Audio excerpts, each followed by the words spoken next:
हरे कृष्णा माता जी। हरे कृष्णा। हरे कृष्णा। श्री प्रभुपाद की जय।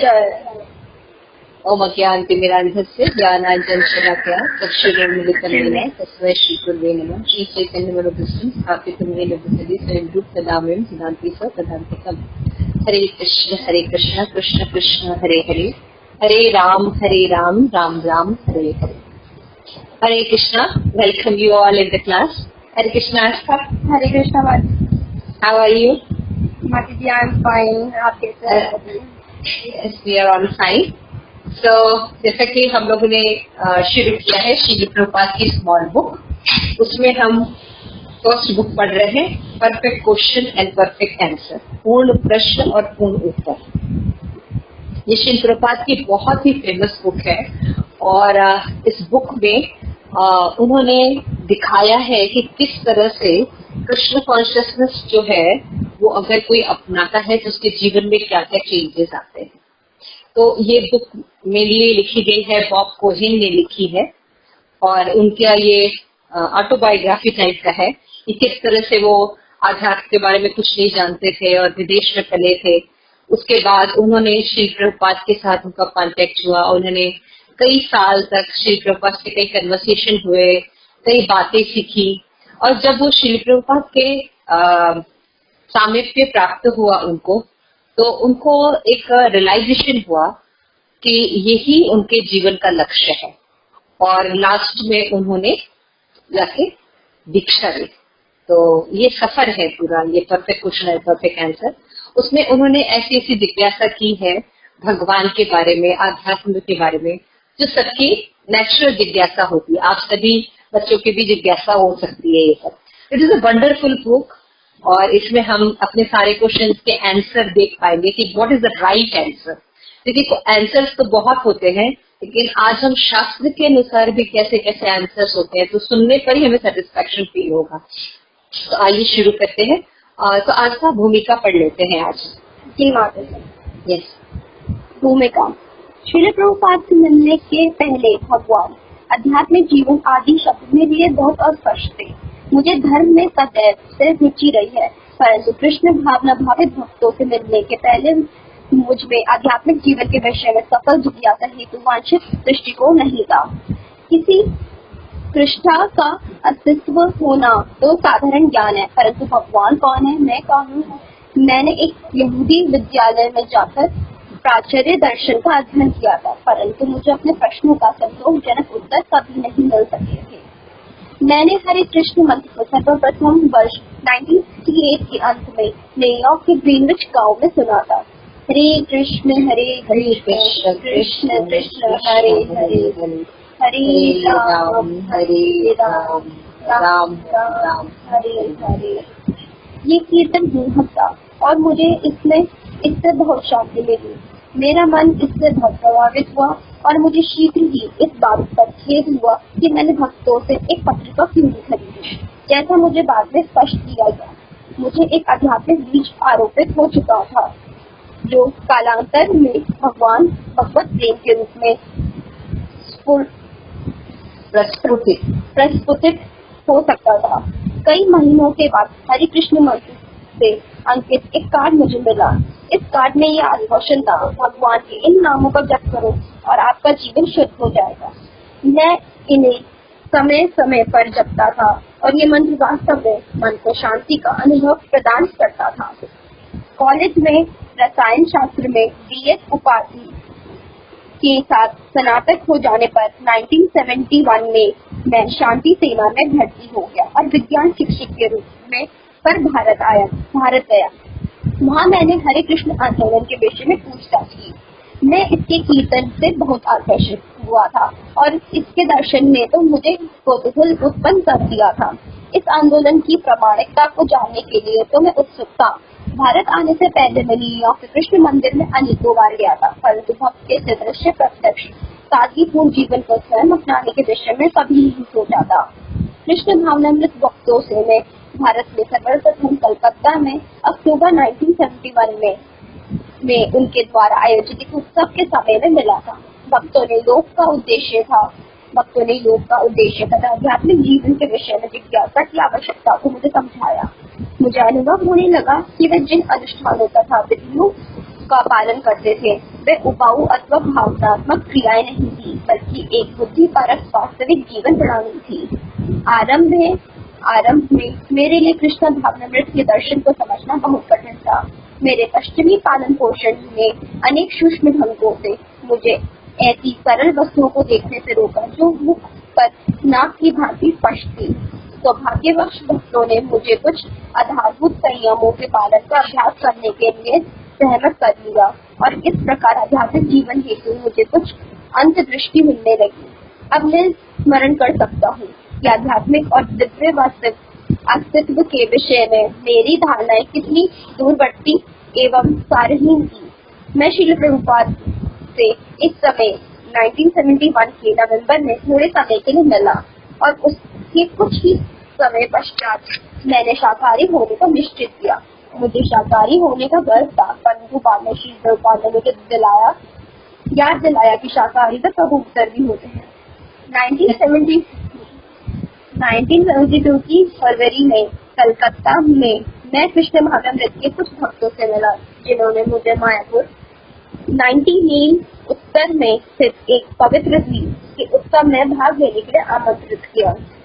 ये उत्सव भगवान श्री कृष्ण के अवतार माने जाने वाले श्री चैतन्य महाप्रभु के सम्मान में मनाया जाता है। मैं नेपाल की यात्रा हेतु योजना बना रहा था, परंतु शांति सेना ने मुझे भारत छोड़ने की अनुमति नहीं दी, अतः मैं मायापुर चला गया। अधिकतम 2 दिन रहने की योजना बनाकर मैं मायापुर के लिए रवाना हुआ, परंतु वहाँ मैं 1 हफ्ता रह गया।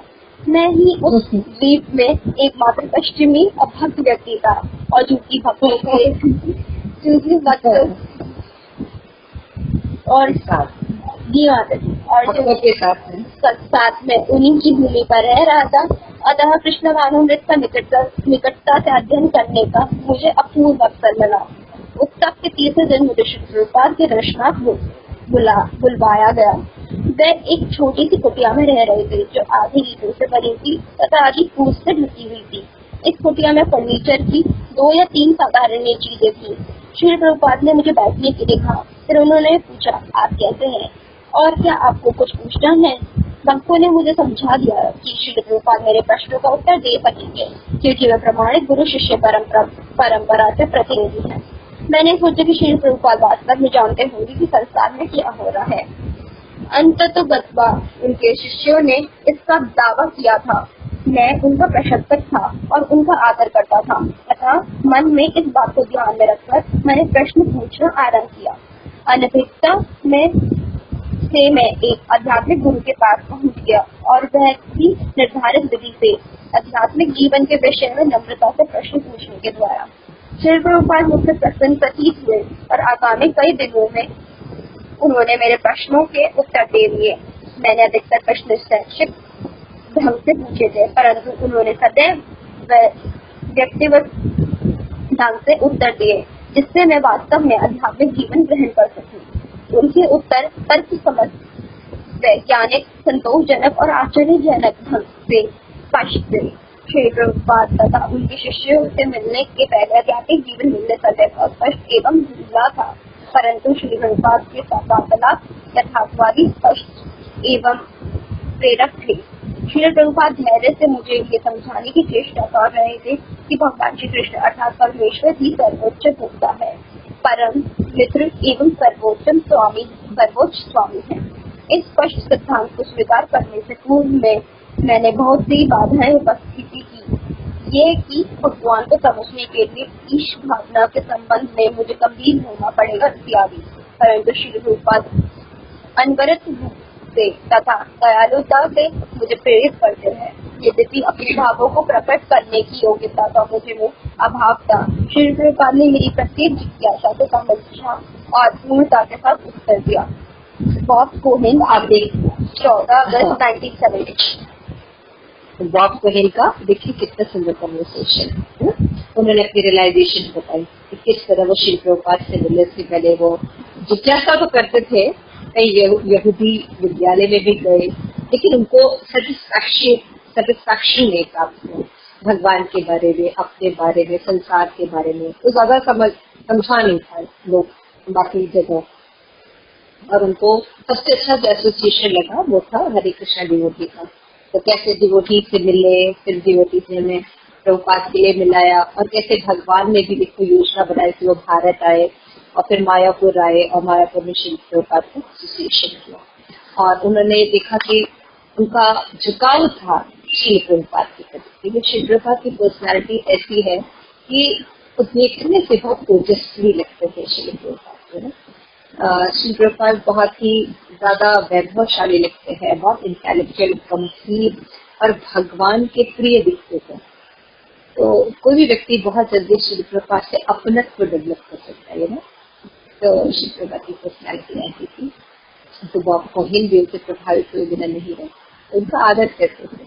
और उनको कुछ मौका दिया गया कि वो अपनी जो जिज्ञासा है वो प्रभुपाद से पूछ सकते हैं, क्योंकि शिष्य ने एक्सप्लेन किया कि आपको सारे आंसर मिलेंगे और आप बहुत ज्यादा सेटिस्फाइड भी हैं, क्योंकि जो ये आंसर मिलेंगे ये प्रामाणिक गुरु शिष्य परंपरा के द्वारा दिए जाएंगे।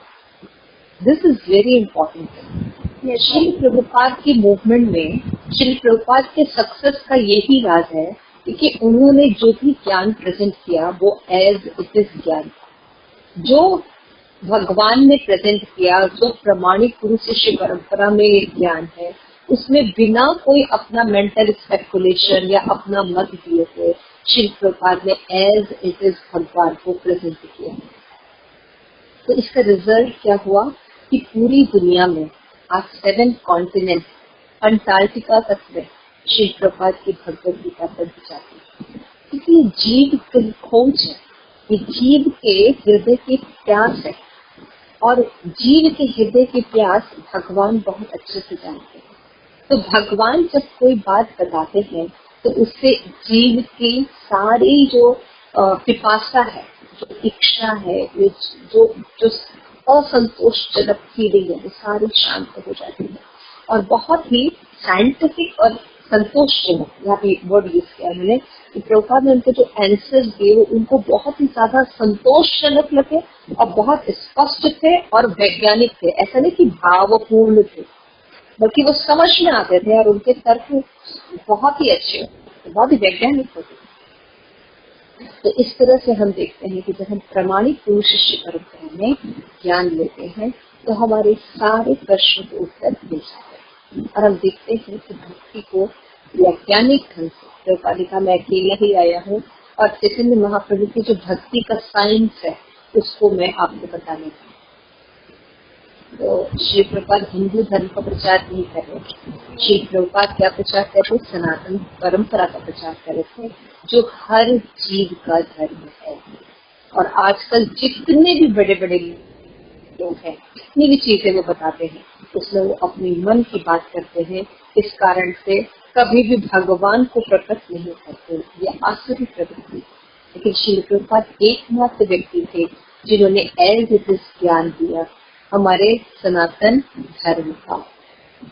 ये जानना बहुत जरूरी है जीव को, अदरवाइज जीव कहीं भी चला। ऐसा लिखा है श्रीमद् भागवतम की तरफ से कि अगर वो एलिवेटेड भी हो जाए, मोक्ष भी प्राप्त कर ले, स्वर्ग भी चला जाए, हायर। हरे कृष्णा माता जी। Hare Krishna. Hare Krishna. Welcome you all again in the class. I hope आप सब बहुत अच्छे से होंगे। जैसा कि कोविड आजकल बहुत ज्यादा, कोविड-19 बहुत ज्यादा प्रकोप में है और सारे लोगों को बहुत सारी प्रॉब्लम्स हो रही है, लेकिन इस स्ट्रेसफुल कंडीशन में भी आप भक्ति कर सकते हैं। अपनी जो चेतना है, कॉन्शियसनेस है, इसको हैप्पी बना सकते हैं, क्योंकि जब हमारी चेतना हायर चीजों पर रहती है तो हमें जो है वो स्ट्रेस की अनुभूति नहीं है, क्योंकि हम भगवान में अपनी चेतना को लगा देते हैं, जो कि परम पवित्र हैं, सुख प्रदान करने वाले हैं और संतोष, समृद्धि प्रदान करने वाले हैं। अब भगवान जब कोई भी चीज बताते हैं या कुछ कन्वर्सेशन होती है भगवान की, तो उसमें हमें अभय की प्राप्ति होती है। जैसा कि हमने पिछले क्लास में देखा था, हम लोग ने श्री प्रभुपाद की स्मॉल बुक पूर्ण प्रश्न और पूर्ण उत्तर पढ़ रहे थे। हमने भूमिका देखी थी। आज हम चैप्टर 1 देखेंगे। चैप्टर 1 का नाम है सर्व आकर्षक कृष्ण। तो बॉब जो है वो श्री प्रभुपाद जी से मायापुर में कई प्रश्न पूछ रहे हैं और उन्होंने आध्यात्मिक जिज्ञासाएं की है। तो आइए शुरू करते हैं। तो ये बुक जो है कन्वर्सेशन के रूप में है आज का। जिसमें हम लोग क्या करेंगे, आप बॉब की भूमिका कर लीजिए, मैं श्री प्रभुपाद का पढ़ लूंगी, जिससे हम उसको क्लियर करने की कोशिश करेंगे। ओके, तो आइए शुरू करते हैं। पहले प्रयास कर ले हम। ओम ज्ञान तिमिरान्धस्य ज्ञानांजन शलाकया चक्षु गुरुमिलितं येन तस्मै श्री गुरुवे नमः। श्री चैतन्य मनोभीष्टं स्थापितं येन भूतले स्वयं रूपकदामयं ददाति च ददाति। हरे कृष्ण कृष्ण कृष्ण हरे हरे, हरे राम राम राम हरे। श्री प्रभुपाद की जय। Okay, yes. चैप्टर 1 सर्व आकर्षक श्री कृष्ण, February 27, 1972। बॉब, कृष्ण नाम का क्या अर्थ है? श्री प्रभुपाद, कृष्ण का अर्थ है सर्व आकर्षक। बॉब, सर्वाकर्षक? हाँ, जब तक भगवान सर्वाकर्षक न हो तब तक कोई भगवान कैसे हो सकते हैं। जब मनुष्य आकर्षक होता है तब वो बहुत महत्वपूर्ण होता है। क्या ऐसा नहीं है? ऐसा ही है। ऐसे भगवान का भी आकर्षक होना आवश्यक है तथा सबके लिए आकर्षक होना आवश्यक है। अतः यदि कोई भगवान का नाम है अथवा आप भगवान को कोई नाम देना चाहते हैं तो केवल कृष्ण नाम ही दिया।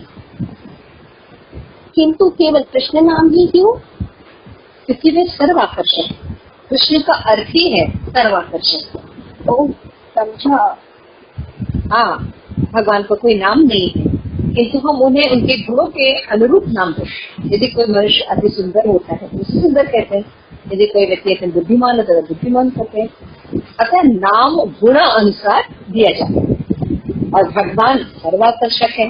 ऐसे कृष्ण का नाम केवल उनके लिए ही प्रयुक्त किया जा सकता है।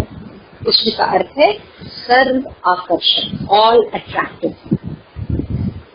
इसमें समस्त वस्तुओं का समावेश हो जाता है। किंतु उस नाम के विषय में आप क्या कहना चाहेंगे जिसका अर्थ है सर्वशक्तिमान? हाँ, जब हम तब तक सर्वशक्तिमान न हो जब तक आप सर्वाकर्षक कैसे हो सकते? जब तक आप सर्वशक्तिमान नहीं होंगे तब तक सर्वाकर्षक आप कैसे हो सकते? श्याम सुंदर, श्री प्रभुपाद के सचिव, इसमें प्रत्येक वस्तु का समावेश हो जाता है। प्रत्येक वस्तु उन्हें अत्यधिक सुंदर होना चाहिए, उन्हें अत्यंत बुद्धिमान होना चाहिए, उन्हें शक्तिमान होना चाहिए और उन्हें यशस्वी भी होना चाहिए। क्या कृष्ण दुष्टों को भी आकर्षक लगते हैं?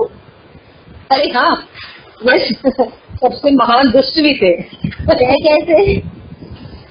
क्योंकि वे सदैव गोपियों को सताते थे। श्याम सुंदर सताते थे?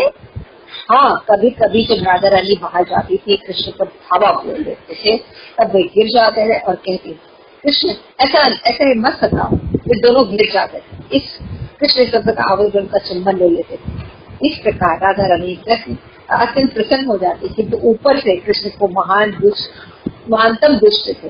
इस प्रकार यदि कृष्ण में दुष्टता न होती तो जगत में दुष्ट का अस्तित्व कैसे होता? ईश्वर संबंधी हमारा सूत्र ये है कि प्रत्येक वस्तु के श्रोत है भगवान। जब तक कृष्ण में दुष्टता न हो तब तक वो प्रकाशित कैसे हो सकती? क्योंकि प्रत्येक वस्तु के उद्गम है, किंतु उनकी दुष्टता इतनी भली है कि प्रत्येक व्यक्ति की दुष्टता की उपासना करता है। जो इतने भले नहीं है उन दुष्टों के विषय में आप क्या कहते हैं? नहीं, दुष्टता अच्छी नहीं होती, किंतु कृष्ण परम वे परमेश्वर है, ऐसे उनकी दुष्टता भी उत्तम है। कृष्ण सर्वदा उत्तम है, भगवान श्रेष्ठ है। हाँ, अतः जब वे दुष्ट बनते हैं तो भी वो उत्तम रहते हैं। श्री कृष्ण ऐसे दुष्ट हैं, श्री कृष्ण ऐसे यानी दुष्टों में भी उत्तम, किंतु जब कृष्ण इसका आचरण करते हैं तो दुष्टता में भी उत्तम होते हैं, क्योंकि पूर्ण रूप से उत्तम है।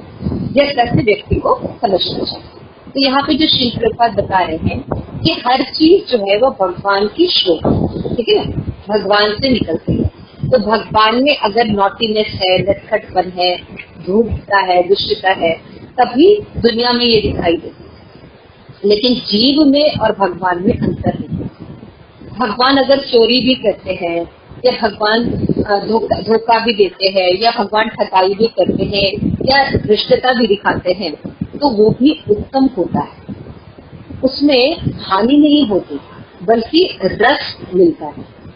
लेकिन मटेरियल वर्ल्ड में हम जब कृष्ण की नकल करके वो काम करना चाहते हैं तो इसमें कोई रस आस्वादन नहीं होता बल्कि दूसरे जीवों को कष्ट होता है। तो ये दोनों अंतर को समझना चाहिए कि भगवान कुछ भी करते हैं, क्योंकि वो भगवान है, वो पूर्ण है, तो वो कुछ भी करते हैं तो आकर्षक होता है, सुंदर होता है और उत्तम श्रेष्ठ होता है। और जीव जब उनकी नकल करता है तो वो तो अच्युत है, निकृष्ट है, वो दूसरों को कष्ट ही पहुंचाएगा। तो जीव और भगवान में अंतर क्लियर होना चाहिए। इसलिए कहा जाता है भगवान की नकल नहीं करनी चाहिए, है ना। सुना होगा कि बहुत से लोग भगवान की नकल करते हैं क्योंकि उनकी गर्लफ्रेंड्स को लेकर। तो लेकिन गोवर्धन उठाने के विषय में क्या विचार है? 3 दिन के जो पूतना को मारा उसके विषय में क्या विचार है? ये सब विचार नहीं है ना। तो ये सब हम अनुकरण नहीं करते। जो हमारे मतलब भौतिक जगत में जो दुष्ट लोग होते हैं वो किस चीज का अनुकरण करते हैं? जिसमें उनको इंद्रिय तृप्ति होती है, लेकिन उनकी इंद्रिय तृप्ति लोगों को हानि पहुंचाती है। लेकिन यहाँ हम देख रहे हैं कि चाहे गोपियां हो चाहे ब्रजवासी हो, उनको भगवान की दुष्टता बुरी नहीं लगती। वो चाहते हैं कि कृष्ण उनके घर आके चोरी करे, वो चाहते हैं कि कृष्ण उनको छेड़े, है ना। तो ये अंतर हमेशा याद रखना चाहिए। यही भगवान यहाँ पे श्री प्रभुपाद बॉब को समझा रहे हैं कि भगवान दुष्ट है इसलिए सब जगह दुष्टता है, लेकिन भगवान की दुष्टता श्रेयस और उत्तम होती है, जबकि यहाँ के जो जीव होते हैं उनका जो दुष्टता होती है वो लोगों को कष्ट पहुंचाने के लिए होती है। ठीक है। क्या कुछ ऐसे लोग भी हैं जिन्हें कृष्ण आकर्षक प्रतीत नहीं होते हैं? नहीं, समस्त लोगों को आकर्षक प्रतीत होते। कौन आकर्षक नहीं होगा?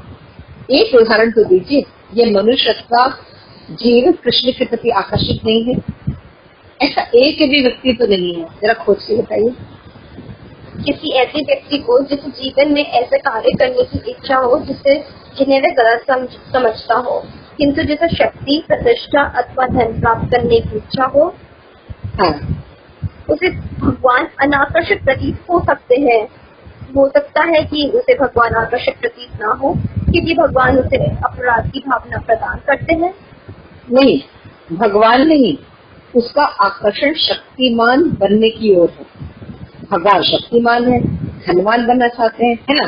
किंतु कृष्ण से अधिक धनवान कोई नहीं है, ऐसे कृष्ण उसे भी आकर्षक प्रतीत होंगे। तो यहाँ पे क्या शिल्प के ऊपर समझा रहे हैं कि जब बॉब ने क्वेश्चन किया कि जो लोग गलत करते हैं, है ना, दुष्ट होते हैं, तो भगवान हाँ उनको भगवान अट्रैक्टिव करते हैं। तो हमें समझाने की कोशिश कर रहे हैं कि भगवान सभी को अट्रैक्टिव है, क्योंकि कोई या तो धनवान बनना चाहेगा या फेमस होना चाहेगा या सुंदर होना चाहेगा या शक्तिमान होना चाहेगा या बुद्धिमान होना चाहेगा, और इन सब में भगवान सबके परम है।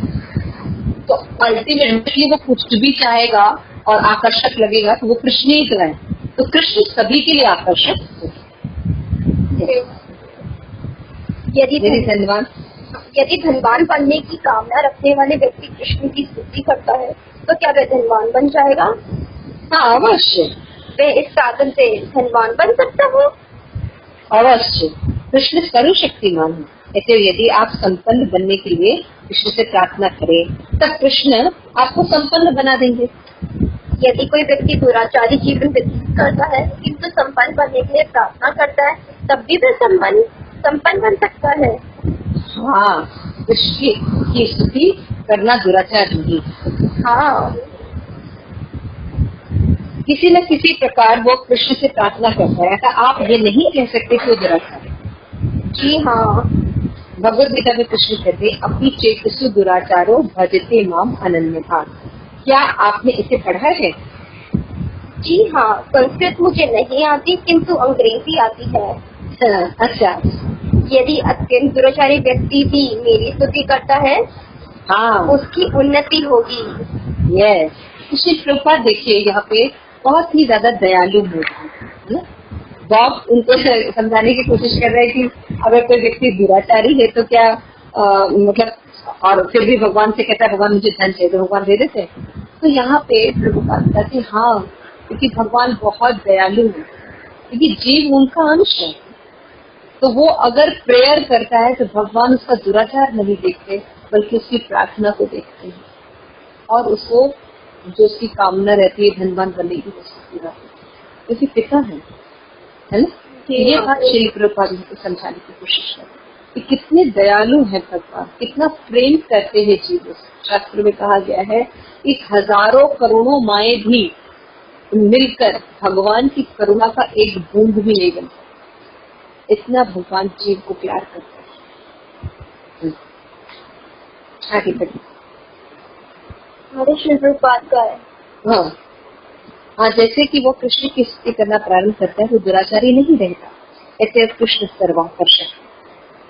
तो वेद में कहा गया है कि परम सत्य तथा पूर्ण पुरुषोत्तम भगवान में समस्त सुखों के सागर हैं। रसो वैसह, प्रत्येक व्यक्ति को किसी न किसी की लालसा होती है, क्योंकि उसे उसमें किसी रस की प्राप्ति होती है ना। क्षमा कीजिए, कोई रस, मान लीजिए कोई व्यक्ति मदिरा पान कर रहा है, वो मदिरा पान क्यों कर रहा है? क्योंकि उसको करने में उसको आनंद मिलता है। किसी व्यक्ति को धन की लालसा है, किसी धन प्राप्त करने में उसको रस की प्राप्ति होती है। रस का अर्थ क्या है? रस की परिभाषा है आस्वादन या सुख। आस्वाद, सुख, ठीक है। अतः वेद कहते हैं सुखदायक आस्वादन, अतः वेद कहते हैं रसो वैसा। अंग्रेजी के मेलो शब्द का उचित अनुवाद रस है। श्याम सुंदर की पत्नी मालती भोजन में एक थाली सहित प्रवेश करती है। ये क्या है? तला हुआ बैंगन। ओह सर्वाकर्षक कृष्ण है। मछली हो गई। Okay, thank you so much. Shri Prabhupada की जय।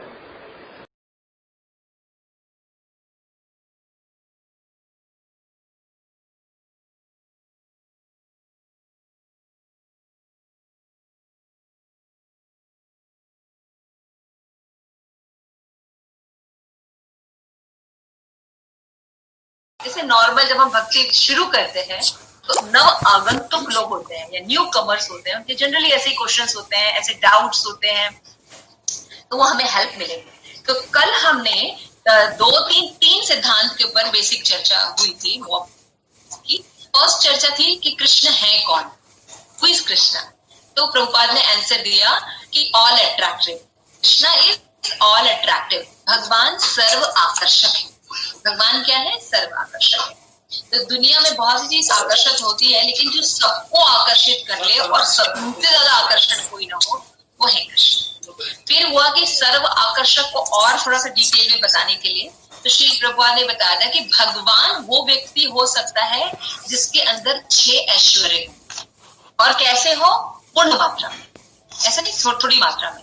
कि भगवान परम यशस्वी हैं, बलशाली हैं, सौंदर्यशाली हैं, शक्तिशाली हैं, भगवान बहुत बुद्धिमान है, और प्लस भगवान में बहुत वैराग्य भी है और ज्ञान भी। तो ये 6 ऐश्वर्य जो हैं, ये दुनिया में भी हम देखते लोगों के पास होते हैं, लेकिन भगवान में ये पूर्ण मात्रा में होते हैं। लोगों के पास ये होते हैं। तो जिसके अंदर ये 6 ऐश्वर्य पूर्ण मात्रा में होते हैं वो भगवान है। एकदम सिंपल डेफिनेशन भगवान ने, श्री प्रभुपाद ने मेक कि 6 ऐश्वर्य जिसके पास होता है उसको भगवान कहते हैं। सिंपल सी डेफिनेशन।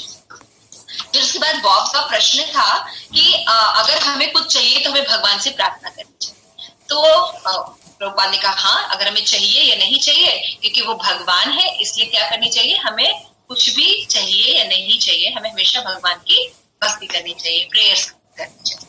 तो बॉब का क्वेश्चन था कि मान लीजिए हम भगवान से धनवान बनने के लिए कुछ मांगे और हम अंदर से अच्छे नहीं हैं, we are not good, we are asur, but still we are praying to Krishna कि प्लीज कृष्णा मुझे ना धन दे दो या पैसे दे दो, तो क्या कृष्णा हमारी प्रार्थना सुनेंगे? तो श्री प्रभुपाद कहते हैं yes definitely, and Krishna will give you also. Because you praying to Krishna. बस प्रभुपाद ने सिद्धांत बताए कि अभिचेतसु दुराचारो, भगवान का नाम या भक्ति या भगवान किसी भी चीज पर डिपेंड नहीं होते कि वो आएंगे तो प्यूरिफाइड होगा या क्या, ऐसे नाम और नामी में भेद नहीं होता। भगवान का नाम अपने आप में पूरी पोटेंसी रखता है, जैसे भगवान में होती है। अगर वो उतनी ज्यादा पोटेंसी है तो जैसे ही हम नाम लेंगे उसी तरह से वो उसको जपने से ही वो व्यक्ति पवित्र हो जाएगा, चाहे उसकी योग्यता हो या ना हो। समझ में आ रहा है? भगवान के नाम में पूरी शक्ति होती है, भगवान में पूरी शक्ति होती है। हमारे अंदर जपने वाले के अंदर या मांगने वाले के अंदर शक्ति है या प्योरिटी है या नहीं, ये ज्यादा माने नहीं लगता, धीरे धीरे वो प्योर हो जाता है। लेकिन श्री प्रभुपाद ने एक्सप्लेन किया था कि भगवान के अंदर नाम में और भगवान में कोई अंतर नहीं है, इसलिए हमें जरूर भगवान से प्रार्थना करनी चाहिए, चाहे हम प्योर अवस्था में हो या इम्प्योर अवस्था में हो। और दूसरी बात श्री प्रभुपाद ने बताई थी, इसीलिए हमें किसी भी भक्त की, किसी की उसका कुछ फॉल्ट देखते हैं, हम किसी भक्त में कोई फॉल्ट देखते हैं, कुछ भी देखते हैं ना, कि हाँ वो बहुत ज्यादा खाता है, झूठ बोलता है या पैसे लेते हैं, है ना, कुछ भी करते हैं, तो हम ऐसी चीजें देखते हैं जो कि ठीक नहीं है, तो लेकिन हमें उसको क्रिटिसाइज नहीं करना चाहिए। What is the mean by criticize? जैसे हर किसी से निंदा के रूप में नहीं बात करनी चाहिए। आप अपने किसी सीनियर से या किसी अच्छे वैष्णव से जिसको जो आपके निकट है, आप उनसे शेयर करके जिज्ञासा के तौर पे पूछ सकते हैं कि आप उनसे मतलब हर्ट ना हो, आप अलर्ट कैसे रहे और आप बिना ऑफेंस के कैसे। इस मामले को बात करने के लिए आप ऐसे बात कर सकते हैं, लेकिन आप फॉल्ट फाइंडिंग मजाक की दृष्टि से उनकी निंदा नहीं कर सकते। क्यों नहीं कर सकते? हमने कल एक्सप्लेन किया था कि जो भगवान के संरक्षण में रहता है, भगवान उसकी पूरी रिस्पॉन्सिबिलिटी ले लेते हैं, उसमें किसी को इंटरफेयर करने के लिए नहीं, इवन यमराज भी इंटरफेयर नहीं करता। ओके, तो भगवान ने कहा है काफी चेत से दुराचार। श्री प्रभुपाद ने इसको एक्सप्लेन किया, दिस इज फिलॉसफी जो नए लोगों को नहीं पता होती है। फिर उसके बाद श्री प्रभुपाद ने एक्सप्लेन किया था कि हम कोई भी काम करते हैं तो उसमें हमें रस की प्राप्ति है ना, रस की प्राप्ति होती है तभी वो काम करते हैं। रस का मतलब होता है सुख मिलना या आस्वादन करना, प्रभुपाद ने मेंशन किया है ना। जैसे हमें पढ़ना अच्छा लगता है तो हम क्या करेंगे? पढ़ेंगे। हमें पेंटिंग बनानी अच्छी लगती है तो हम क्या करेंगे? पेंटिंग बनाएंगे। अगर हमें रंगोली बनाना अच्छा लगता है तो हम क्या करेंगे? रंगोली बनाएंगे। हमें माला बनाना अच्छा लगता है और भी शॉपिंग करना अच्छा लगता है, जो भी काम हमें अच्छा लगता है वो क्या करते हैं? उसमें हमें रस मिलता है, आस्वादन मिलता है, इसलिए हम वो काम बार बार करते हैं।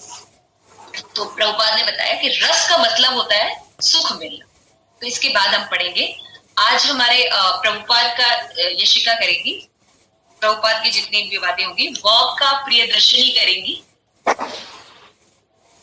और बीच में श्याम सुंदर जब जब आएंगे सुधा बोलेंगे। ठीक है, सुधा तीन लोग अभी पढ़ेंगे, Yashika, Priyadarshini and Sudha. Yes, तो आज हम बॉब हमारी कौन है? प्रियदर्शनी। प्रियदर्शनी समझो, जो बॉब की बातें शुरू होगी इसको आप पढ़ेंगे और यशिका पढ़ेंगी प्रभुपाद की बातें, और श्याम सुंदर की जो बातें हैं वो पढ़ेंगी सुधा। ठीक है, शुरू करते हैं बॉब से। ठीक है सर, पेज नंबर 6 पे है माता जी, मालती से शुरू हो रहा है। मालती से शुरू हो रहा है। यस, तो यहाँ पे मालती हम ये आस्था को बना सकते हैं, आस्था मालती का रोल करो। ओके, पढ़ो बेटा। तला हुआ बैंगन। ओ, सर्वाकर्षक, सर्वाकर्षक। वैज्ञानिक कौन है? वह व्यक्ति जिसे वस्तुओं के वास्तविक स्वरूप का ज्ञान है। वह समझता है कि उसे वस्तुओं के वास्तविक स्वरूप का ज्ञान है। क्या?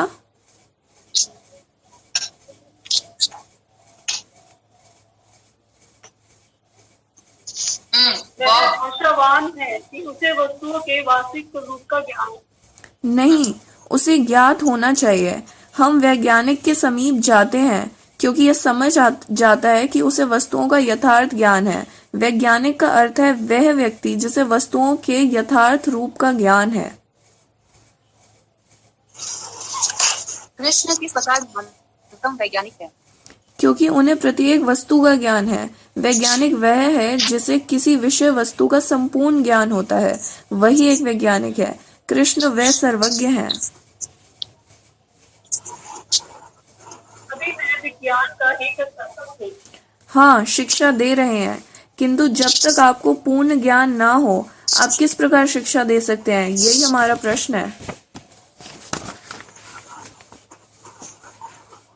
पूर्ण ज्ञान के बिना यद्यपि आप यह सिखा सकते हैं, वह वंचना है, वह अध्यापन नहीं है, वह वंचना है। जैसा कि वैज्ञानिक कहते हैं, एक पिंड था और सृष्टि हो गई। संभवतः हो सकता है। ये क्या है? मात्र वंचना। ये अध्यापन नहीं है, ये वंचना है।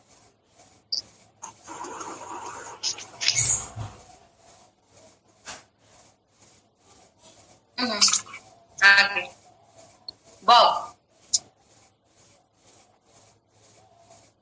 प्रियदर्शनी, पूर्ण ज्ञान के बिना क्या मैं कुछ वस्तुओं की शिक्षा नहीं दे सकती?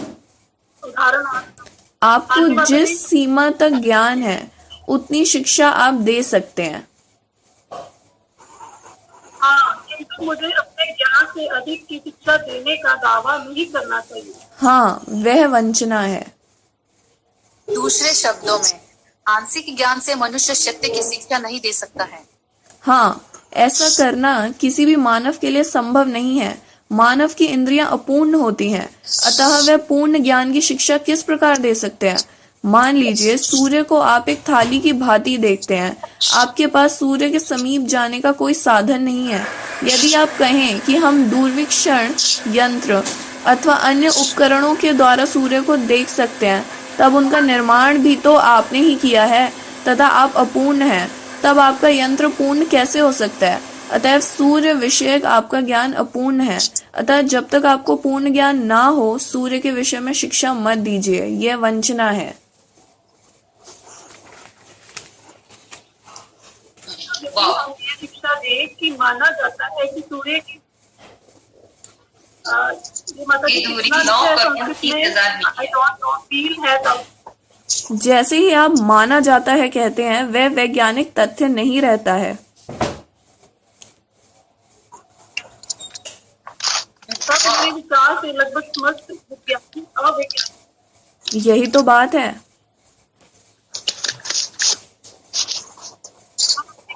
इस अथवा मान्यता पर ही आधारित है। हाँ, वह अपूर्ण रूप से शिक्षा दे रहे हैं। जैसे कि वह चंद्रमा के विषय में इतना अधिक प्रचार कर रहे हैं। क्या आपके विचार में उनका ज्ञान पूर्ण है? नहीं, तब समाज में शिक्षक का उचित कर्तव्य क्या है? उदाहरण, आप एक विज्ञान के शिक्षक को लीजिए, उसे कक्षा में क्या करना चाहिए? कक्षा आपको केवल कृष्ण के विषय में शिक्षा देनी चाहिए। क्या उसे दूसरे किसी के बारे में शिक्षा नहीं देनी चाहिए? नहीं, उसमें सब कुछ आ जाएगा। उसका लक्ष्य होना चाहिए कृष्ण को जानना।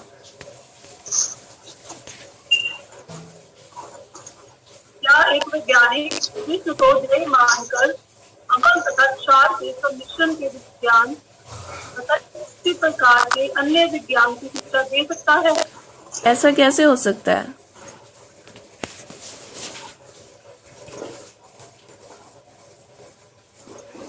यदि आप जब व्यक्ति विज्ञान का अध्ययन करता है, तब उसे प्रकृति की सामान्य प्रवृत्तियों का ज्ञान हो जाता है तथा प्रकृति की ये सामान्य प्रवृत्तियां एक नियामक शक्ति की ओर संकेत करती हैं। मैं उस दिन इसी को ही स्पष्ट कर रहा था। मैंने एक रसायन शास्त्री से पूछा कि रसायन शास्त्र के सूत्रों के अनुसार हाइड्रोजन तथा ऑक्सीजन को मिलाने से जल बन जाता है, बनता है कि नहीं?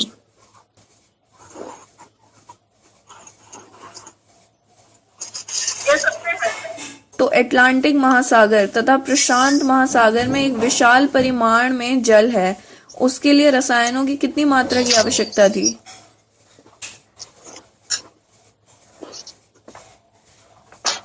कितनी मात्रा? हाँ, कितने टन? अनेकों। तो इसकी आपूर्ति किसने की? इसकी पूर्ति भगवान ने की। किसी ने तो इसकी आपूर्ति अवश्य की होगी। यही विज्ञान है। आप इसी प्रकार शिक्षा दे सकते हैं। क्या व्यक्ति को यह शिक्षा देने का कष्ट उठाना चाहिए कि यदि आप अमल तथा विचार को मिलाएं तो वे एक दूसरे के प्रभाव को नष्ट कर देते हैं? वही बात है, अनेकों प्रकार के बुलबुले हैं, इसे कौन बना रहा है? अमल तथा क्षार की आपूर्ति कौन कर रहा है?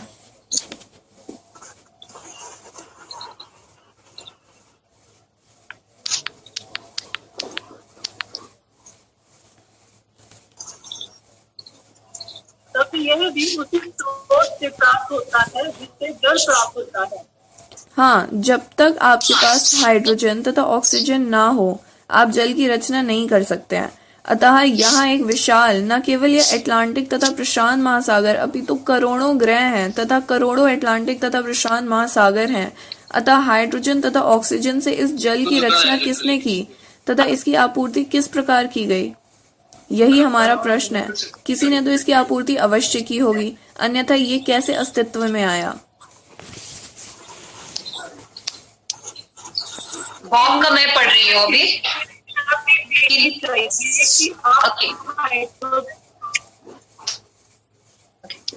ओके, बॉब वाला पोर्शन मैं पढ़ रही हूँ, थोड़ी आवाज उधर से नहीं आ रही है।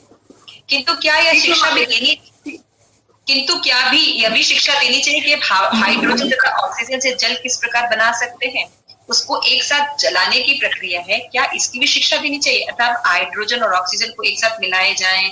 वह बात गौड़ है, वह अधिक कठिन नहीं है। जैसे मालती ने पूरी बनाई, आटा है तथा घी है, उनसे उसने पूरी बनाई। किंतु यदि घी व आटा ना हो, पूरी किस प्रकार बन सकती है? भगवत गीता में यह कथन है, जल, पृथ्वी, वायु तथा अग्नि ये मेरी शक्तियां हैं। आपका शरीर क्या है? ये बाह्यम शरीर, ये आपकी शक्ति है। क्या आप ये जानते हो? आपका शरीर आपकी शक्ति से निर्मित है। उदाहरण के लिए, मैं भोजन कर रहा हूँ। हाँ, इस प्रकार मैं कुछ शक्ति का निर्माण कर रहा हूँ, अतः मेरे शरीर का पालन होता है। अब समझ गया। अतः आपका शरीर आपकी शक्ति से निर्मित है। किंतु जब आप भोजन करते हैं तब भोजन में सूर्य से प्राप्त ऊर्जा होती है। मैं आपको एक उदाहरण देता हूँ। मैं भोजन का पाचन करके कुछ ऊर्जा का निर्माण कर रहा हूँ और वह ऊर्जा मेरे शरीर का पालन कर रही है। यदि आपकी ऊर्जा की आपूर्ति सुचारू नहीं है, तब आपका शरीर दुर्बल या अस्वस्थ हो जाता है। आपका शरीर आपकी अपनी ऊर्जा से ही निर्मित होता है। इसी प्रकार यह विशाल वैश्विक शरीर, ब्रह्मांड, कृष्ण की शक्ति से निर्मित है। आप इसे किस प्रकार अस्वीकार कर सकते हैं?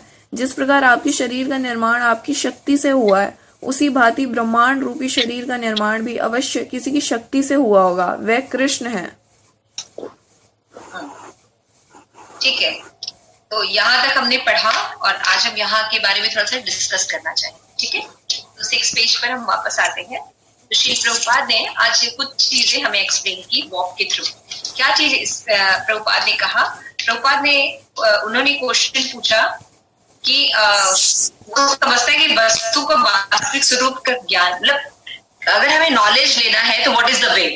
बॉब क्वेश्चन पूछ रहे हैं कि अगर हमें नॉलेज लेना है तो क्या वे होना चाहिए? तो क्या वैज्ञानिक वे अच्छा है? तो बॉब यहाँ पे वैज्ञानिक वे किसको कह रहे हैं? जो लोग साइंस पढ़ते हैं, एक्सपेरिमेंट करते हैं, उनसे वो वैज्ञानिक की तुलना करते हैं। लेकिन वैज्ञानिक का मतलब होता है श्री प्रभुपाद की दृष्टि में जिसको तत्वों का पूरी तरह से प्रामाणिक रूप से ज्ञान। समझ में आ रहा? मतलब साइंटिफिकली स्टडी का मतलब क्या होता है? साइंटिफिक स्टडी का मतलब है कि जो चीज यानी जो भी पदार्थ के बारे में हम स्टडी कर रहे हैं उसके बारे में हमें प्रामाणिक स्रोत से यथारूप ज्ञान हो, उसको साइंस कहते हैं। लेकिन जनरली अगर हम जैसे अपने बोलचाल की भाषा में यूज करते हैं साइंस का, तो साइंस का मतलब क्या होता है? जो साइंटिस्ट है ना, जो साइंस पढ़ते हैं, प्रोफेसर हैं, ये लोग हैं जो लोग एक्सपेरिमेंट करते हैं। वो बनाया था, ग्रुप बनाया था भगवत गीता नोएडा करके। हरे कृष्णा, श्री अद्वैताचार्य प्रभु क्लास 5 क्योंकि हमारी लाइफ में जो साइंस पढ़ाते हैं या करते हैं प्रोफेसर, तो यहाँ पे श्री प्रभुपाद बिल्कुल क्लियरली समझा रहे हैं। क्या समझा रहे हैं? कि भगवान जो है वो परम वैज्ञानिक है। भगवान क्या है? परम वैज्ञानिक है। क्यों परम वैज्ञानिक है? ऐसा नहीं कि वो भगवान है या समथिंग लाइक दैट। यहाँ पे श्री प्रभुपाद ये एक्सप्लेन कर रहे हैं क्योंकि भगवान सर्वज्ञ है, इसलिए साइंटिस्ट है। भगवान सब कुछ जानते हैं, कोई चीज कैसे बनी है, उसका पालन कैसे होगा, उसका डिस्ट्रॉय कैसे होगा, समझ में आ रहा है? ये तीनों एस्पेक्ट भगवान पूर्ण रूप से जानते हैं, सर्वज्ञ हैं, इसलिए भगवान महान वैज्ञानिक है। तो यहाँ पे वो बता रही है कि अगर आपको पूर्ण ज्ञान नहीं है किसी भी चीज के लिए, नॉलेज आपका हाफ है, तो आप साइंटिस्ट नहीं हो सकते, आप सर्वज्ञ नहीं हो सकते। सर्वज्ञ वो व्यक्ति होता है जिसे सृजन, पालन और संहार तीनों के बारे में पूरा पूरा नॉलेज है। ठीक है, यहाँ पे ये बात श्री प्रभुपाद ने एक्सप्लेन की। उसके बाद प्रभुपाद से वो समझने की कोशिश कर रहे हैं वाव कि कैसे इसको समझा जाए, क्योंकि साइंटिस्ट है वो बताते हैं कि सूरज इतनी दूर है पृथ्वी से और ये चीज मिलाने से ये चीज बनता है, ये केमिकल मिक्स करने से ये चीज मिलता है, तो क्या ये साइंस से है और इसकी स्टडी नहीं करनी चाहिए? प्रभुपाद कहते हैं कि अगर हमें कुछ पढ़ाना है तो उसे ये पढ़ाना चाहिए कि कृष्णा कॉन्शियसनेस, भगवान को जानने के बारे में पढ़ाना चाहिए। तो बाप कहते हैं कि और किसी के बारे में शिक्षा नहीं लेनी चाहिए। जैसे आप लोग अलग अलग कॉलेजेस में पढ़ रहे हैं, अपने बच्चों को पढ़ा रहे हैं, तो प्रभुपाद से पूछा गया कि क्या आपको किसी और शिक्षा की जरूरत नहीं है? प्रभुपाद ने कहा नहीं, किसी को किसी शिक्षा की जरूरत नहीं है अगर वो ये जानने की दिशा में निकल जाए कि who is Krishna and who am I। क्यों? क्योंकि जब हम इसको जानने के लिए चलते हैं तो हमें सभी के बारे में पता चलता है, क्योंकि भगवान क्या है? मूल है, जड़। जब हम जड़ को जानते हैं तो ऐसा नहीं कि बाकी चीजों, बाकी वृक्ष के बारे में हम नहीं समझ सकते, हम सबको समझ जाएंगे। लेकिन अगर हम भगवान को छोड़कर खाली ब्रांचेस और लीव के बारे में समझेंगे तो हमें रूट के बारे में पता नहीं। लेकिन अगर हम रूट का नॉलेज लेंगे तो हमें बाकी सारे विषयों के बारे में भी नॉलेज आ जाए। तो प्रभुपाद ने कहा है, इसलिए कहा है प्रभुपाद ने कि अगर आप थोड़ा सा भी हमारे सनातन धर्म में देखिए तो हर चीज के बारे में रिसर्च होके रखा है ना। जैसे आप देखिए अनाज कौन सा खाना है, किसको क्या खाना है, औषधि विज्ञान है ना, कपड़ों के बारे में, ऋतुओं के बारे में, जानवरों के बारे में, हर चीज के बारे में पूरा डिटेल दिया गया। इसका ज्ञान अर्जन करने के लिए बहुत ज्यादा जरूरत नहीं, नाम चेंज कर दिया, अमल के आज हाइड्रोजन और ऑक्सीजन लिया जाता है, लेकिन पहले उनके नाम अलग थे लेकिन बातें तो बताई गई है ना। तो कहने का ये मतलब है प्रभुपाद यहाँ पे क्या समझाना चाह रहे हैं कि सबसे इंपॉर्टेंट शिक्षा है कृष्ण कॉन्शियसनेस। जब हम इस नॉलेज की तरफ चलते हैं तो बाकी नॉलेज भी हमें अपने आप पूर्ण मात्रा में मिलने लगेगा। लेकिन हम कृष्ण कॉन्शियसनेस को नहीं समझ रहे हैं तो हमारा ज्ञान सदैव अधूरा रहेगा।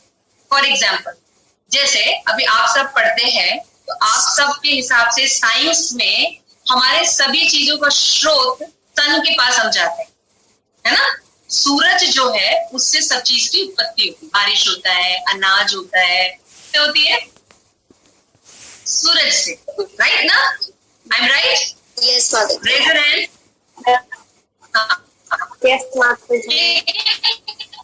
हमें, हाँ, लेकिन हमें सूरज के बारे में नहीं पता। सूरज के आगे को कौन लाइट देता है, उसमें इतने मात्रा में रोज प्रकाश निकलता है, इतने ज्यादा अग्नि कुंड, मतलब उसको कहाँ से पावर सप्लाई मिलता है, उसके बारे में हमें नॉलेज नहीं। तो ज्ञान अधूरा होने की वजह से हाफ नॉलेज मोर डेंजरस होता है ना। लेकिन हमारे जो सनातन धर्म है, बुक्स हैं, उनमें हमें सारे सूर्य के बारे में पता चलता है कि सूर्य जो माया नहीं है। माया का अर्थ है शक्ति।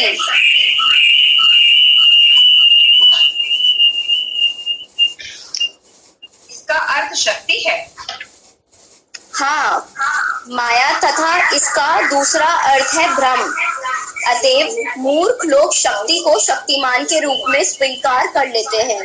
यह माया है, जैसे कि सूर्य का प्रकाश। सूर्य का प्रकाश आपके कमरे में प्रवेश करता है। सूर्य का प्रकाश सूर्य की शक्ति है। सूर्य के प्रकाश के आपके कमरे में प्रवेश करने मात्र से आप यह नहीं कह सकते हैं कि सूर्य ने प्रवेश किया है।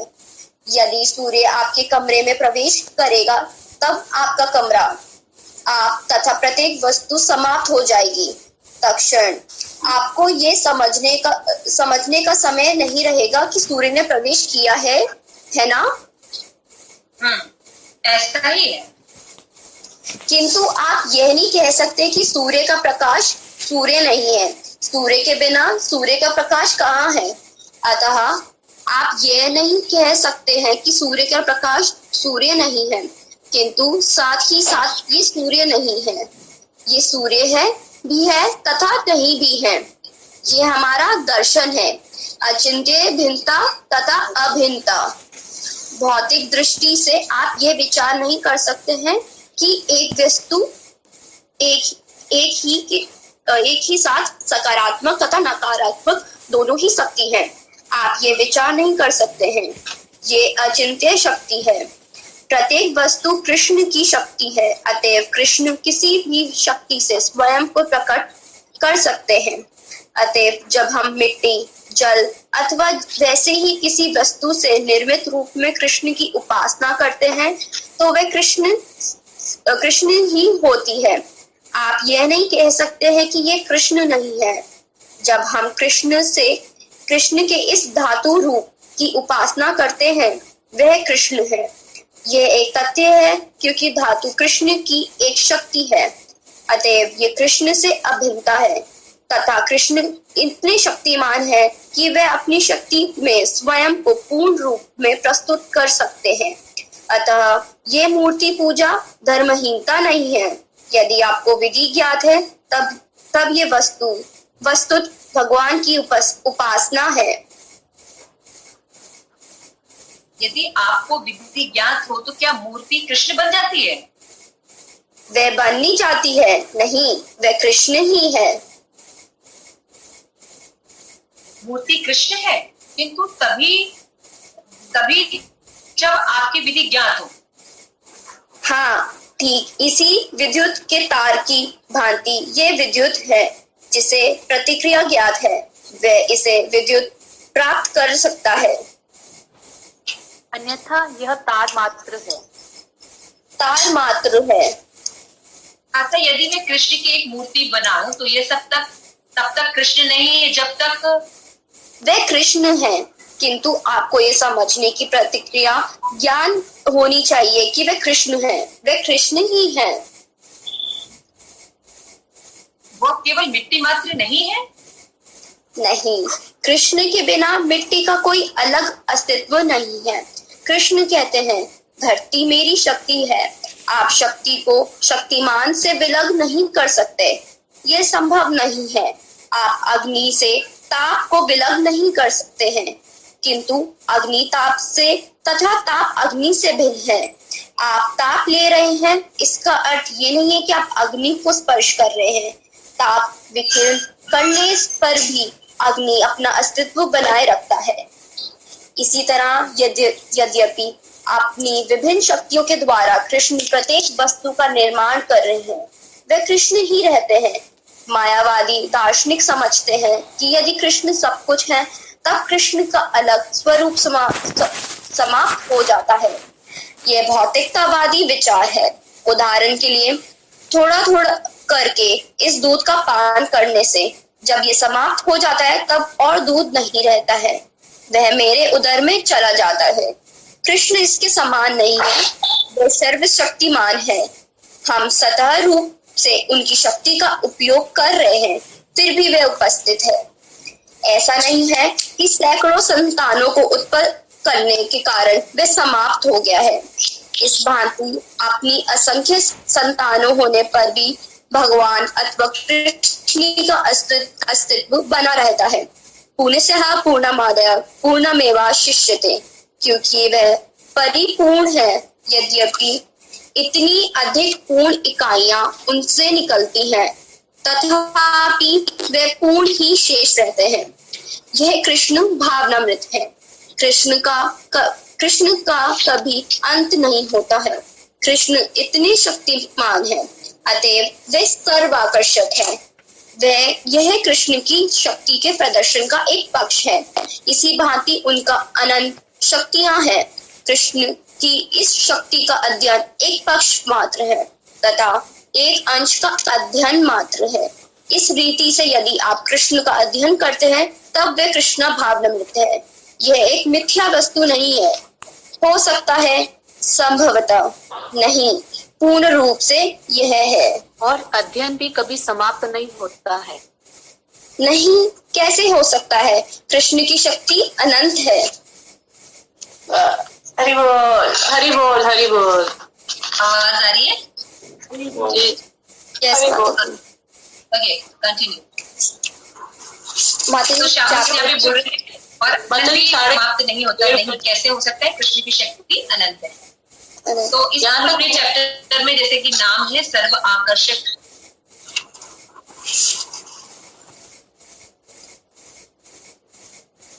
साउंड नहीं आ रही, साउंड चली गई। मेरी आवाज आ रही है आप लोगों को? बहुत बड़ी फिलॉसफी समझा रहे हैं, थोड़ा ये समझने की कोशिश कीजिए। यहाँ पे बॉब ने क्वेश्चन पूछा था कि वैज्ञानिक कौन है? वैज्ञानिक वो व्यक्ति है जिसको सभी चीज यानी सर्वज्ञ का नॉलेज पूरी मात्रा में प्रमाणिक रीति से हो, उसको वैज्ञानिक कहते हैं, जो सर्वज्ञ है। तो उसके बाद यहाँ पे पूछा गया कि जो मेन चीजें बना रहे हैं, जो भगवान ने सारी चीजें उत्पन्न की, वो जानते हैं कि हर चीज कैसे उत्पन्न हुई है।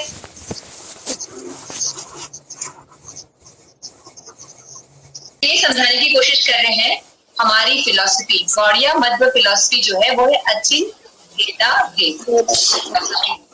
कोई भी चीज होती है उसकी फिलॉसफी होती है ना? कोई भी चीज पढ़ते हैं, कोई भी चीज देखते हैं, उसमें एक दर्शन होता है, फिलॉसफी होती है। तो हमारा फिलॉसफी अचिंत, भेद और अभेद। अचिंत का मतलब होता है inconceivable, we can not understand through our senses. जैसे हम कैसे समझ सकते हैं कि एक चीज नेगेटिव भी या पॉजिटिव भी?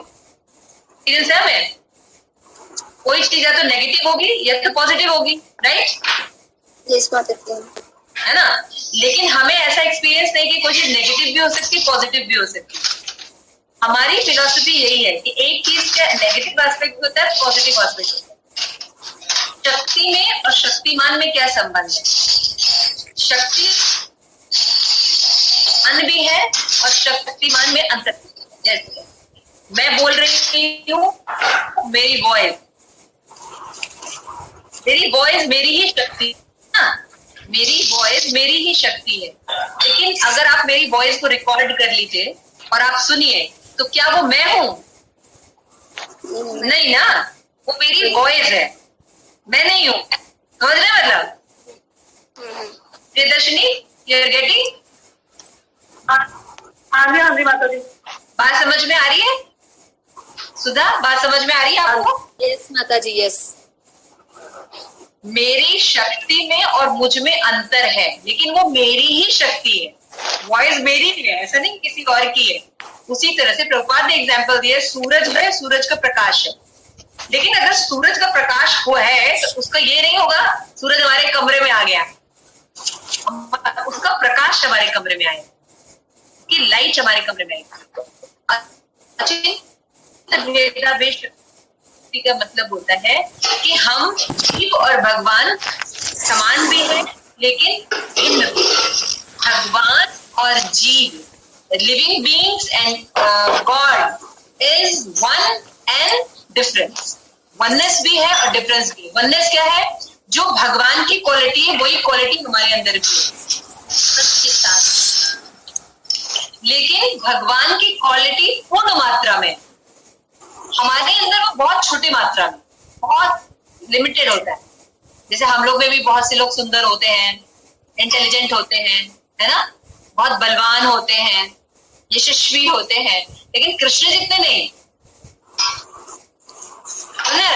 क्वालिटी तो होती है, जैसे कि समुद्र की एक बूंद हो या पूरा समुद्र हो, अगर दोनों के केमिकल को हम चेक करेंगे तो दोनों में केमिकल सेम पाया जाएगा, है ना। एक बिंदु में भी और एक पूरे समुद्र में, दोनों में केमिकल सेम रहते।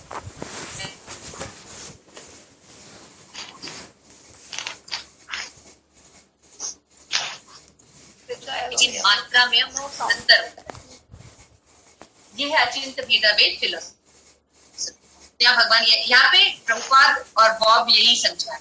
अगर हम इन चीजों को समझते हैं, जिसका क्या मतलब होता है, प्रभुपाद कहते हैं कि यदि आप इन चीजों को समझते हैं कि शक्ति और शक्तिमान में भेद है भी और नहीं भी, तो आप हर चीज को बहुत अच्छे से करेंगे। जैसे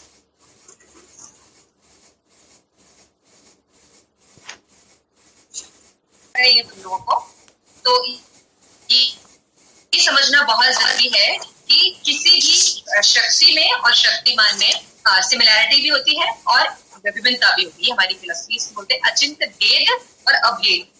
भेद भी है और अभेद भी है। भेद क्या है कि मात्रा में भेद है, क्वांटिटी में भेद है। भगवान बहुपूर्ण है लेकिन हम छोटे अंश है ना। लेकिन अभेद क्या है कि सेम क्वालिटी पाई जाती है। भगवान में और हम में सेम क्वालिटी होती है क्योंकि हम भगवान के अंश हैं। जैसे मैंने आपको बताया कि अगर मान लीजिए एक सोने की खान है और सोने की छोटी सी अंगूठी है हमारे पास, तो सोने का जो एलिमेंट है दोनों में सेम है ना। खान में जो सोना है और हमारे पास जो अंगूठी है दोनों सोना है। सोने के जो एलिमेंट है दोनों में सेम है लेकिन मात्रा में अंतर है। अंगूठी तो छोटी सी है लेकिन खान में तो बहुत सोना है। दिस इज अचिंत्य भेदाभेद फिलोसफी कि जीव और भगवान में अंतर भी है मात्रा का, लेकिन गुण का सिमिलैरिटी समानता। अच्छा, तो ये तो फिलोसफी हो गई, लेकिन इसको समझने से फायदा क्या होगा? इसको समझने से क्या फायदा होगा? जैसे हम सबके घर में डीटीज है, राइट? कितने के पास डीटीज है? सबके पास फोटो या डीटीज कुछ तो है ही ना सबके पास। यस माता जी।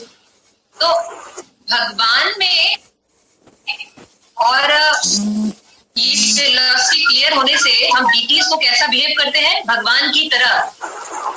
शक्ति में और शक्तिमान में अंतर नहीं है। भगवान की फोटो में और भगवान में कोई अंतर नहीं है। हमने सीखा था ना प्रमाणिक गुरु से, कृष्ण ऐसा ही पूछते हैं ना हम। समझे मतलब? हम ये तो नहीं कहते भगवान अलग है कोई और ये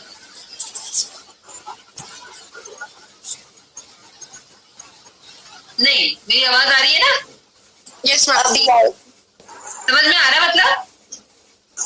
तो ये जो फोटो है या हमारे पास विग्रह है ये भगवान ही है, इसलिए हम उनकी पूजा कैसे करेंगे? भगवान की हो। जैसे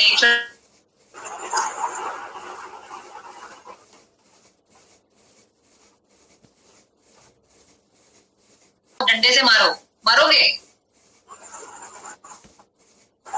कौन कौन मारेगा?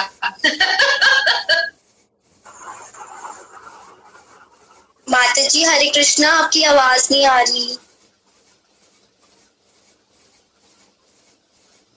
हरे कृष्णा माता। यूज कर रहे हो क्या या सेलुलर नेटवर्क सेल फोन से? सेल फोन से नेटवर्क क्यों यूज करेंगे? वाईफाई से कर रहे हो तो अभी के लिए ना आप अच्छा अपने बाकी अगर वाईफाई से अगर आपने कितना अगर हम इन फिलोसफी को नहीं समझेंगे तो हम चीजों को ठीक से ट्रीट नहीं करेंगे।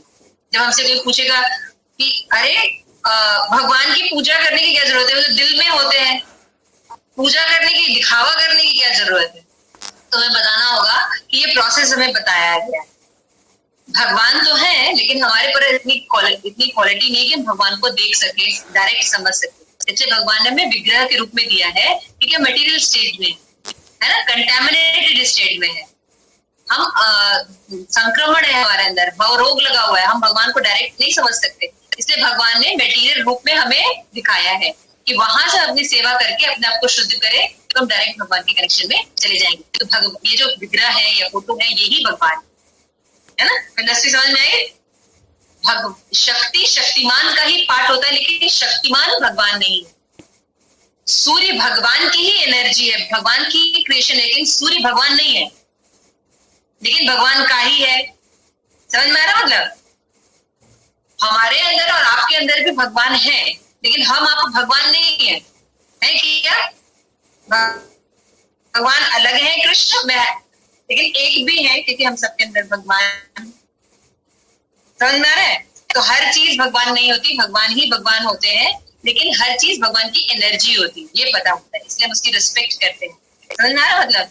इसलिए श्री प्रभुपाद यहाँ पे समझाने की कोशिश कर रहे हैं बॉब को कि शक्ति और शक्तिमान में अंतर भी होता है और नहीं भी होता है।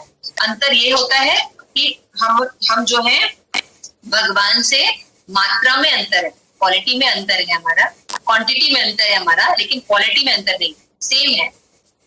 इस तरह से हमें समझने की कोशिश करनी चाहिए कि हम अगर नॉलेज ले रहे हैं तो हमें ये पता होना चाहिए कि भगवान के साथ मटेरियल नॉलेज नहीं लगाया जा सकता क्योंकि भगवान अचिंत्य है, इनकंसीवेबल, हम नहीं समझ सकते अपनी मटेरियल आईज से, अपनी मटेरियल सोच से हम भगवान को नहीं समझ सकते। इसलिए हमें प्रामाणिक गुरु की और स्क्रिप्चर्स की जरूरत पड़ती है ना, क्योंकि भगवान मटेरियल नहीं है, समझ में आया? इसलिए अपना मेंटल कॉन्क्लूजन नहीं करना चाहिए। लेकिन बाकी सारे लोग जो भी स्टडी करते हैं, चाहे वो वैज्ञानिक हो, डॉक्टर हो, इंजीनियर हो, ये लोग अपने बल पर जानना चाहते हैं, इसलिए भगवान को कभी समझ नहीं सकते, क्योंकि वो क्या सोचते हैं, भगवान भी मटेरियल, भगवान मटेरियल है नहीं, भगवान अचिंत है। जैसे आपने पढ़ा, द्वेष भी भगवान से, चोरी करने की आदत भी भगवान से आती है, नटखटपन की, और भगवान से ही अच्छी आदतें भी आती हैं।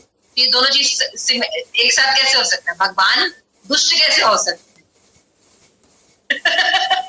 है ना? यस, भगवान सब कुछ प्रोवाइड करते हैं, हम क्या लेते हैं ये हमारे ऊपर है ना। तो चीजों की इंस्ट्रक्शन दिया है, इस जगत में भी सारी चीजें हमें भोगने के लिए बताई गई है। तो इसकी आकर्षक चीजों में सबसे आकर्षक कौन है? कृष्ण। क्यों आकर्षक है? क्योंकि उनके अंदर पूर्ण मात्रा में 6 ऐश्वर्य पाए जाते। हम कोई भी काम इसलिए करते हैं क्योंकि हमें उसमें रस मिलता है ना, रस मिलता है, इसलिए आनंद मिलता है, सुख मिलता है, इसलिए कोई काम करते हैं। तो जो व्यक्ति सर्वज्ञ है वही वैज्ञानिक है। सर्वज्ञ क्या मतलब होता है कि किसी भी चीज की क्रिएशन कैसे होता है, उसका मेंटेनेंस कैसा होता है, उसका डिस्ट्रक्शन कैसे होता है, इस सब के बारे में पूर्ण नॉलेज रखने वाला व्यक्ति ही असली वैज्ञानिक है। हाफ नॉलेज रखने वाला वैज्ञानिक असली वैज्ञानिक नहीं होता। जब हम ये कहते हैं कि मान ले ऐसा हुआ होगा, या ऐसे एक पृथ्वी एक पिंड थी, ब्लास्ट हुआ, फिर अचानक से क्रिएशन होगा, हम ऐसा मान लेते हैं। जब हम मान लेते हैं तो इट इज नॉट तथ्य, है ना। लेकिन हमारे स्क्रिप्चर बताते हैं कि भगवान ने इस तरह से क्रिएशन किया, माना नहीं गया, है ना। तो फिर भगवान कौन है? भगवान को समझने के लिए हमें अचिंत्य भेदाभेद फिलॉसफी समझनी पड़ेगी। What is this philosophy? कि शक्ति में और शक्तिमान में अंतर भी है और अंतर नहीं भी। मात्रा में अंतर है लेकिन गुण में अंतर नहीं है। इसीलिए भगवान और भगवान से संबंधित चीजों को भगवान जैसा ही ट्रीट करते हैं। जैसे होगा कि भगवान की एनर्जी में और भगवान में अंतर होता है। सूर्य भगवान की एनर्जी है, जल भगवान की एनर्जी है, वायु भगवान की एनर्जी है, लेकिन शक्ति और शक्तिमान में अंतर भी। इसलिए भगवान में